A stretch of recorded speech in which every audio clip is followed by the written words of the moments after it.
आपको याद दिलाऊंगा कि एक बुनियादी हकीकत आपको कभी नहीं भूलनी चाहिए। आपको यह याद रखना चाहिए कि दुनिया में हर जिम्मेदारी के तकाजे हैं और वो तकाजे पूरे करने पड़ते हैं। दुनिया में ठोकरें उन्हीं को लगती हैं कि जो चलते हैं, जो पांव तोड़ कर बैठ जाते हैं उन्हें कभी ठोकर नहीं लगती। गिरते वही हैं कि जो दौड़ेंगे, कांटे उन्हीं के तलवों में चुभते हैं कि जो दौड़ते हैं। जो बैठे रहते हैं उनके कांटों में कभी कोई चुभन महसूस नहीं होती। 12 महीने पहले आपके मुल्क का क्या हाल था? वो अपनी किस्मत का मालिक नहीं था, उसकी किस्मत दूसरों के हाथों में। आपका अमन भी आपके कब्जे में न था, आपकी बेअमनी भी आपके कब्जे में न थी। जब कभी मुल्क में बदअमनी होती थी तो आप अपने तरफ नहीं देखते थे, उनके तरफ देखते थे। जब आपको कोई तकलीफ और परेशानी होती थी आप उनके आगे मजबूर होते थे कि अपना हाथ बढ़ाएं। लेकिन आज वो नहीं है। आज अपनी किस्मत के आप खुद मालिक हैं। और अगर आप मालिक हैं और मैदान में खड़े हुए हैं तो यह याद रखिए कि तरह तरह की आजमाइशें पेश आएंगी। कोई भी नहीं चाहता कि अपने को आजमाइश में डाले, कोई भी नहीं चाहता कि गमों और दुखों में अपने को डाले। लेकिन अगर हमने जिम्मेदारी का बोझ उठाया है तो तरह तरह की परेशानियां हमें पेश आएंगी। अगर हम मैदान में दौड़ रहे हैं तो कदम कदम पर हमको ठोकरों से दो चार होना पड़ेगा। उससे हमें घबराना नहीं चाहिए, उससे हमें उकताना नहीं चाहिए। मर्द बनकर उन तमाम जिम्मेदारियों को उठाना चाहिए और उन परेशानियों का मुकाबला करना चाहिए। इसलिए मैं आपसे ये कहूंगा, मैं उन ख्यालात से बेखबर नहीं हूं कि जो आज हमारे सैकड़ों हजारों बहनों और भाइयों के दिमागों में गूंज रहे हैं।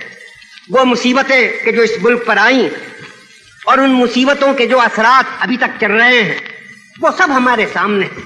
और गवर्नमेंट का और हर हिंदुस्तानी का फर्ज है कि जहां तक भी मुमकिन हो सबसे पहले उन दुखों को दूर करे।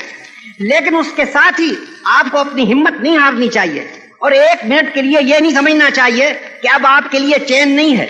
मैंने अभी आपको याद दिलाया कि सबसे बड़ा चैन तो उसके लिए होता है कि जो जिंदगी से महरूम होता है। एक ठंडी लाश जो पड़ी होती है उसको किसी तरह की फिक्र नहीं होती।